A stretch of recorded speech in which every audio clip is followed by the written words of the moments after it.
All right. It's better than late. No, it's 6 Boom. o'clock. You are right on time. Right on the money. I wish it didn't delay like that. Well, it is what it is. So this is, oh, there we are. Yeah. Hopefully you guys can see. Why do I have See an me. ad?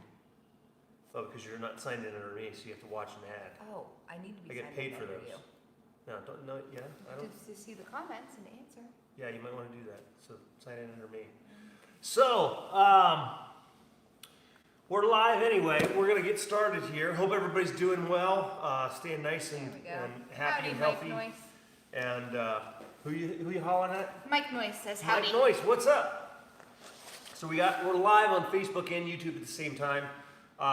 We're actually going to start with the basic defense Allison. the basic defense that I just went over with the kids. We just had a Zoom meeting, with the kids, and did our first virtual class. It's where we could actually see them. Something different than this. This is nice because you guys can kind of type in and say some stuff. But It was a lot it of was fun. nice. Yeah, it was fun. It was good to see everybody's face, and that's kind of fun. Like we did it the other night. Actually, we had a Zoom meeting where we just had a drink, and that was really fun. We just kind of had I our. think it would be a lot of fun though, even for our students, if we could set up like even one-on-one Zoom. Yeah. You know, just That's the next step. That's what we're planning on doing. Is just maybe doing some private lessons, because most people have somebody that they can work with.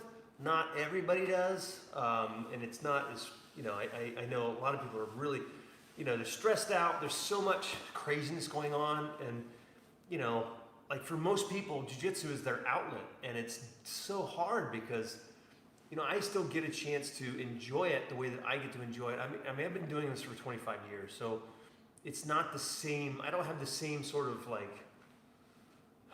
I mean, I still love it. It's different. It's not, the newness of it is sort of worn off. For her, she's got like her crew of people that, they're like her size and, like they're your friends, and you guys, missing my people. you really like training with them because you can go at it it's different training with me, And so I get that. They're still great though. Well, I hope so. I'm doing my best. But I get that, and I understand how difficult it is for so many of you out there who are missing like that connection that you got and that release.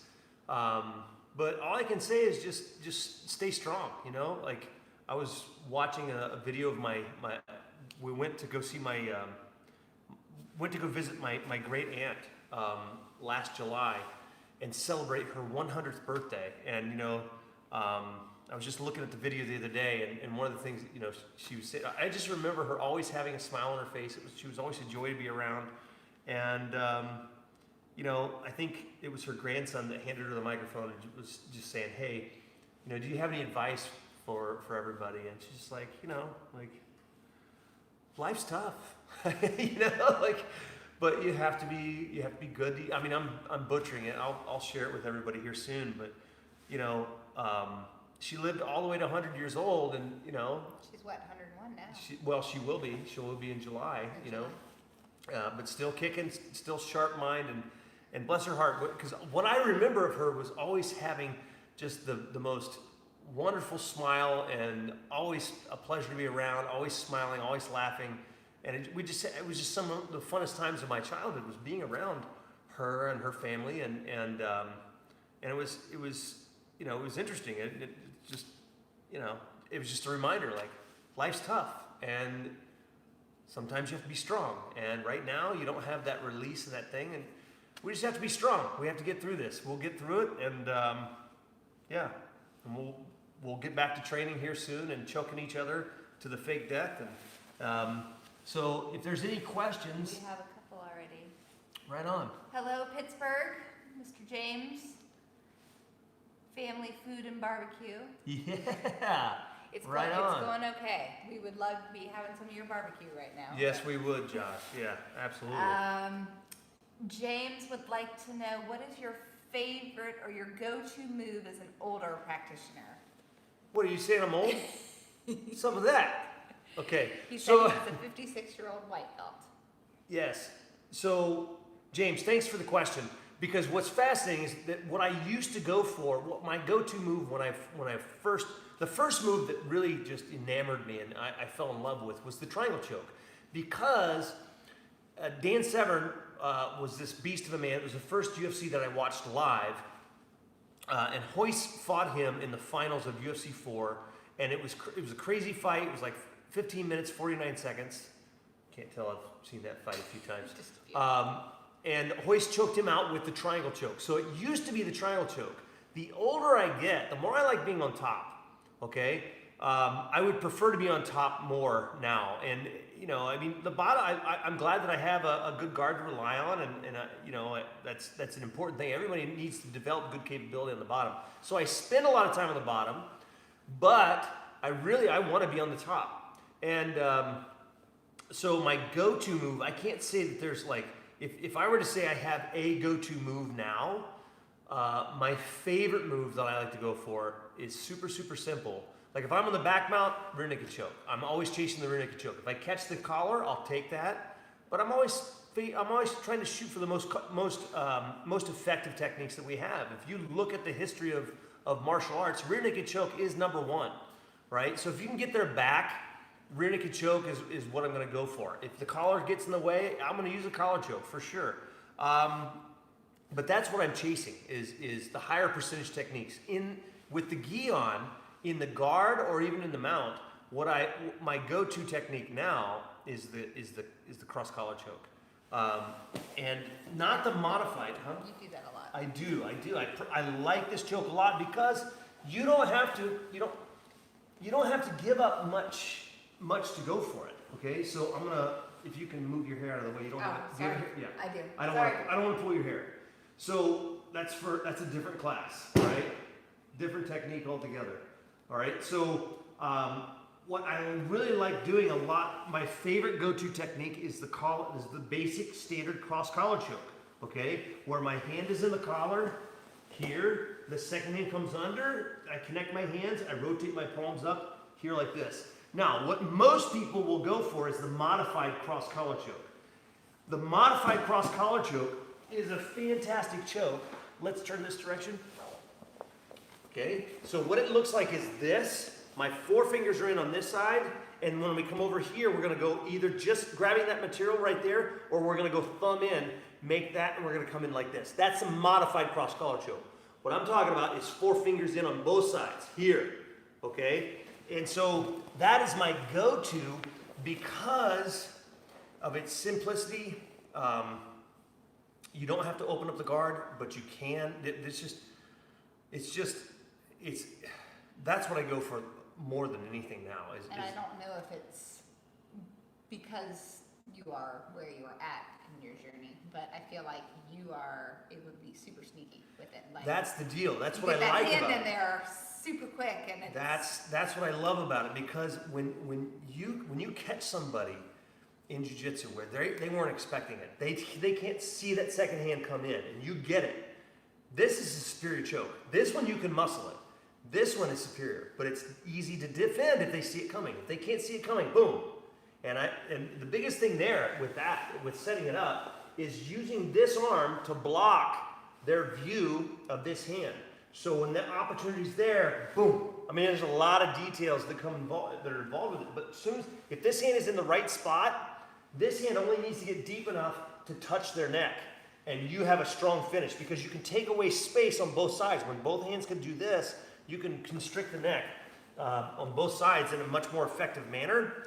And so I prefer that choke because of its simplicity. And to be quite honest, if you surprise somebody with one of the most basic chokes like this, man, that's like the equivalent of dunking on somebody. Tongue out, palm in the face, right? That's my go-to. That's my favorite. So, all right. Thank you. And Mike's calling you You're old. welcome. What? Mike Noyce is calling you old. Why are you calling me old? You're same age as me, I think. So hope everybody's doing well out there. I'm trying to take a look and see if we have any questions. If anybody's got any questions, throw them out there. But thanks for the question, James. What I will I did talk about, like, on the rear naked choke. That's what I'm always trying to chase. Is if I get something along the way, I'll take it. But rear naked choke is almost always what I'm going to go for if I take the back, because of its It's such a secure, such a strong choke. And if it's the number one choke that people finish, you owe it to yourself to develop a good, strong base. There's certain things that you want to be good at. You want to have a good guillotine. You want to have a good arm lock. You want to have a good rear naked choke, right? As far as submissions go, everybody needs to find out how to make those things work for them. Those especially, those are easily 3 of the top 5 submissions. Kimura, for some people, they like it. Sometimes they don't. Like, I think it's such a versatile weapon. I like the Kimura a lot. Some people don't really appreciate it that much, or really don't like it. I feel like it takes too much. Marcelo Garcia really thinks it's a little bit. Marcelo Garcia kind of uses it as a very a strong guy move. You know, I guess maybe I'm strong. Strong. Maybe not. I think it's a very versatile weapon. The thing I like about the Kimura is that it's you can use it in so many positions. From the standing position, somebody's on your back, and man, I mean, there's just a lot you can do with. And if you look up some of the Kimura trap stuff that's out there, I mean, there's just such a versatile. You can sweep from it. You can use it for takedowns.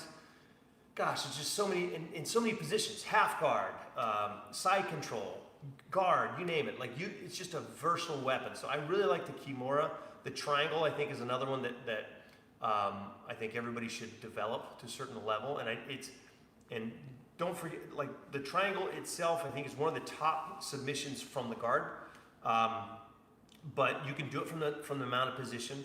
And look at the triangle, I think, in a little bit different way than most people. I think when I look at the triangle, I look at the triangle as I think I talked about this a little bit in the last video.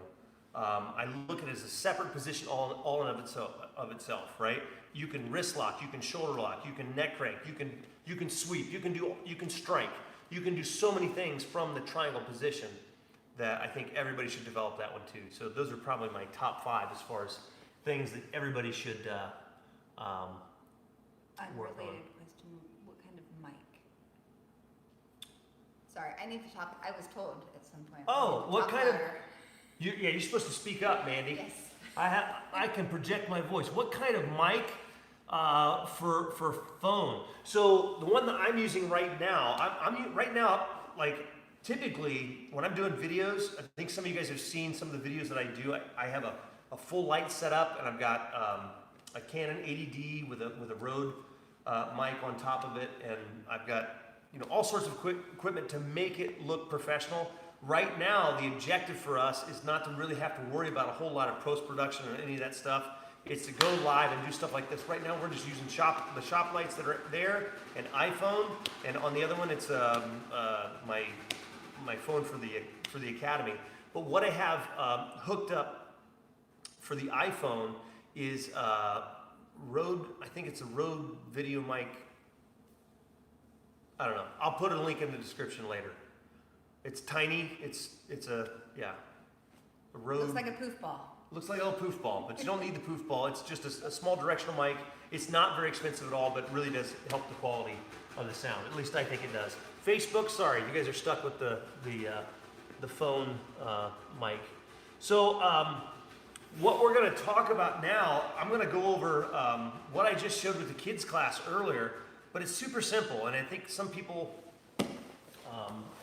Like, there's a lot of options here, but the rear naked choke defense, okay? So there's a lot of defenses that I've seen. The one I like the best is this, okay? So number 1, don't get stuck on the choke in the first place. And where most people, I think, make the mistake here is that when they get that arm wrapped around their neck, they focus on where their neck is. This is where they feel the constriction, so they feel like this is where they need to grab, okay? So if I was in a different situation, standing position, this is probably where I would grab if I were going to throw them. But on the ground in a different scenario like this, I want to block the choke, okay, here. So you have a lot better leverage when you go to the end of the arm. The other thing that I make sure that I do when the arm is coming across like this is I cover the thumb. If I control the thumb, you don't like this, do you? You don't feel comfortable to do what? So I can't move my hand. Right, and when if they get stopped short here like this, if I block here, maybe you can't control it any further. Maybe you can't go any further for the rear naked choke, but can you grab my collar? With this hand? Yes. This is the problem, right? So if I cover the thumb, you can't have either one, okay? So I prefer this defense. So if I'm here like this, the hand starts to come through, come underneath, yes, I can catch it right away. So what happens a lot of times is that they're gonna retract that arm, okay? They'll pull the arm back, and then I'm gonna come right back to my defense. As she starts to come back in again, the hand comes back to block, okay? So all the while, I'm still gonna try to find the floor and try to peel her off of me, but I need to protect my neck first and foremost. If it gets all the way across like this, now this arm is locked in. Me pulling down here is doing nothing. I need to go to the top. I need to take the support arm off. So I'm gonna come up here and grab whatever I can. If I can grab their fingers, I will, right? So some people think that's really kind of mean. Technically, like you're supposed to like grab all four or whatever, but I don't know. Like, I wouldn't be mad at you if you did that to me, as long as you didn't break my finger. Yeah, just don't. Yeah, as long as I had time to move. So, but even if you can't, just grab whatever you can. This is one of the reasons that we teach people to make a fist with this back arm.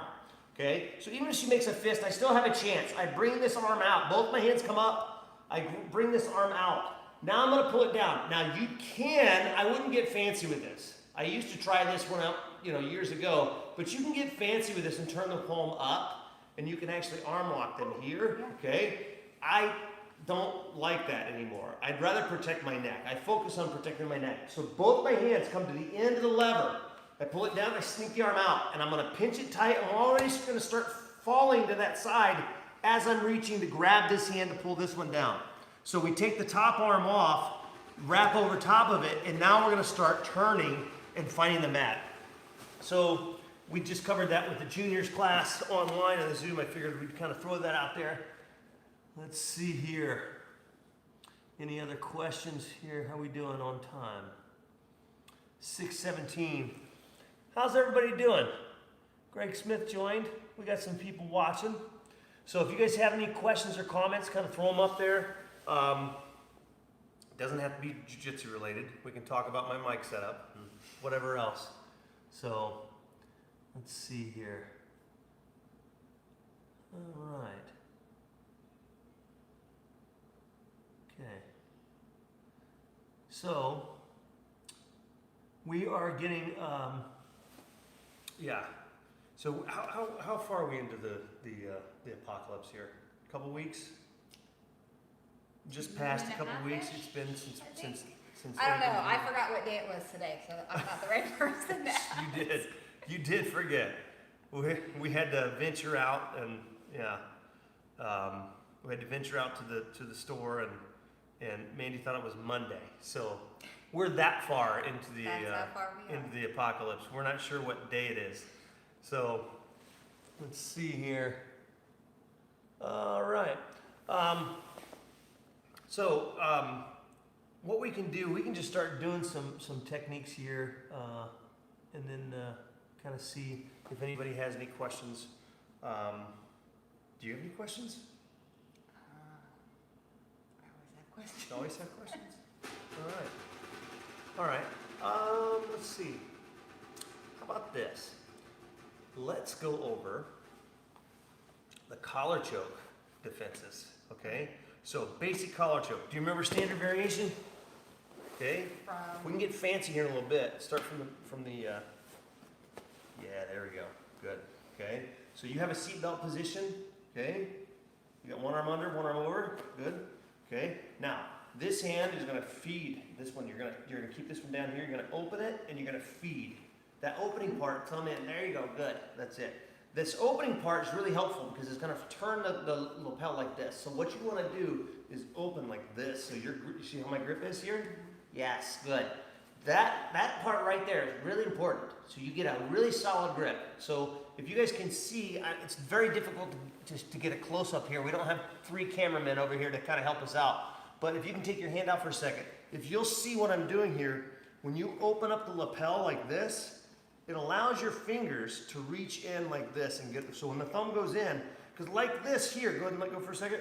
Like this, sometimes when you make this grip here, sometimes this slips, okay? But if you can turn it over like this and make your grip like this, a lot stronger, okay? And so when you're gripping with a choke like this type of choke, what you want to do is focus on these top 2 fingers.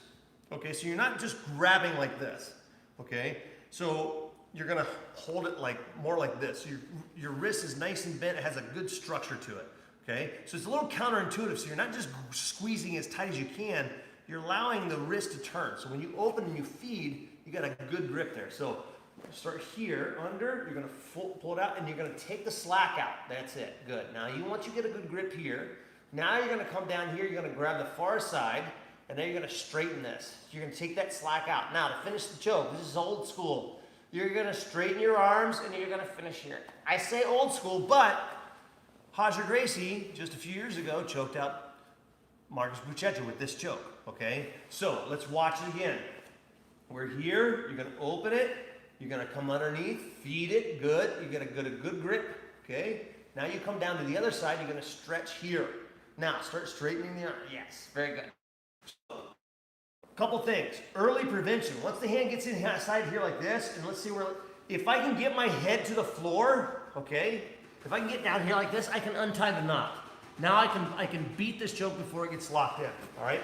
So to prevent that, one of the things that she can do is keep her head on this side, okay? So when I start to fall to this side over here, keep this arm underneath, grab the far side.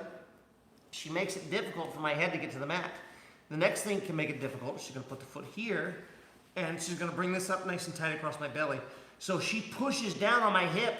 That prevents me from finding the mat. This is very difficult for me to drive and get my shoulder on the floor, okay? So that's what I wanna do to untie the knot. So this is all bad news when she covers all those bases, right? But for her to finish the choke, she doesn't always have to do this, but to finish the choke, typically they're gonna stretch the arms, okay? So when they start to stretch, they give it opening.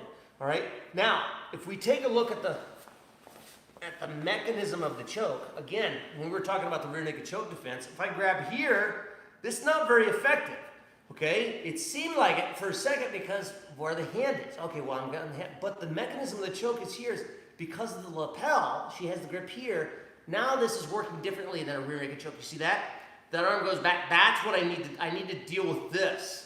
Okay, so working on better leverage, remember, earlier, before they grab a collar, before they're doing all that and they're going for rear naked choke, this is the best part to fight with the lever. But once this connects here, now the mechanism over here is what I need to fight. This is the lever I need to fight. So I come here, okay? So go ahead and grab your far side. Good. Now, what we're gonna do is I'm gonna relieve the pressure. So this arm is gonna reach all the way up here. Again, the most common mistake is people do this, is they grab here. And this is not fighting the choke the way that we should, because again, this is not, my own hand is gonna help me get choked here. I'm gonna hold this down, stretch your arms, go. Down. Okay, now, make it again. So we're here. Far side, once this is already a done deal, I'm coming here. I reach up and I grab up by her shoulder on the gi. I grab the elbow here. Now what I need to do, when she starts to stretch, it gives me an opening. And I slide my butt down and I look back at her. So I turn my head back, my head comes out of the armpit. So let's watch that again. So she makes a good choke. Again, there's layers to all of this. This is late stage. This is already, man, the milk's on the table, man. You messed up, right? So here. So I'm gonna grab and I grab, and I'm pulling this down. Now she wants to finish the choke. Now I'm gonna slide my body down and I use that opening. As soon as that happens, I need to find the mat, okay? And get my back on the mat and get them off. So if you guys get back in the gym and start dealing with chokeholds, it's a very, very good defense. But best defense is don't let them get in on your neck in the first place. Allison asks, sometimes we get the question in class if the person on the back has to have their head under the head of the person on top. What's your opinion? I'm not sure I understand the question. So if the person on the back has to have their head under the head of the person on top. So if I understand the question correctly, I hope I understand the question correctly. So she means like when you were trying to find the mat and my head was pressed up against yours? Maybe. I'm not sure I understood the question fully, but Let me read it again. Sometimes we get the question in class if the person on the back has to have their head When you roll under to the floor. head Yeah, she's- of the person on top. So that's what you were saying. When you were trying to find the floor, I wanted to keep my head Yes. from letting you. Yes. Yes. So there's a variation there to help you finish that choke without having to. Let me fix my. This rash guard likes to slide up my belly. Makes me feel fat.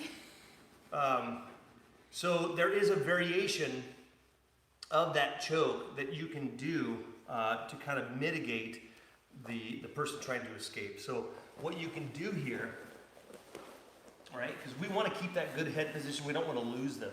But if I get to this point here like this and I straighten my arms, I'm kind of giving her a little bit of space to get to her head to the floor. Change the angle of the choke. So this has changed a little bit. So what you can do, okay, you can try to move them back to the other side. There's all sorts of other variations you can go into as well, where you can climb up and get over top of the shoulder or trap this arm down and kind of move them to this side, so it makes it more difficult to find them at. But a quick fix here for this is when I feel them trying to grab this arm, okay, so they're trying to pull this arm down a little bit, I shift my shoulder. I'm going to shift a little bit to the side like this. And now, instead of stretching the arms, I'm going to use my shoulder to press her neck into the choke. At the same time, as long as I have a deep grip, I'm bending my wrist here. So I'm just going to shift a little bit. Let's sit up this way so everybody can kind of see. So what I'm doing, she grabs up there. She wants to pull that down. I'm going to shift my shoulder right behind her neck. And now I push my shoulder forward. Now I can keep a strong head position. I push my shoulder forward and I bend the wrist. So I push the shoulder forward to keep the elbow back as much as possible, and I bend the wrist there. So another variation that might be helpful for you all. So yes. For your rash guard problem, bigger guy. Yeah. Any suggestions? He says he recommends rash guards by Raven Fightwear. You're gonna give me a complex here. I'm old and now I'm fat. It just, man, oh man. In that spot, when you are on her back and you are in those sides, does it matter if your head is on the bottom? So, yes, it kind of does. It will change a little bit. I think if I understand the question correctly, is if we're here and my head's on this side as opposed to being over here like this. Let's switch our bodies here. Okay. We're over here like this. Okay. So things will change. Okay. And the way that I attack, so let's say we call this the strong side and we call this the weak side. Okay. Because I prefer having this kind of control. Doesn't mean that this arm won't come out and attack. It will. But typically I'm going to choose a head position. Okay. I like to attack on what we call the weak side. This is where most people try to go when they try to escape. But it doesn't mean that I don't have good attacks on the strong side either. I do, it's just that they change quite a bit. So how I attack on the strong side is different than how I'll attack on the weak side. And so there's things that work better on that side as opposed to the other. Now you can always switch and change the controls that you have. Old school, like I should say old school, it's not like I'm old school, but I have been doing it for a good bit, okay?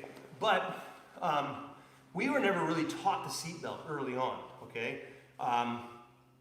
Although I think sometimes it became natural, one of the first controls that we learned was this, where we'd grab both lapels and control here, and then we would start an attack. But you'll see, naturally, you go from this control into this.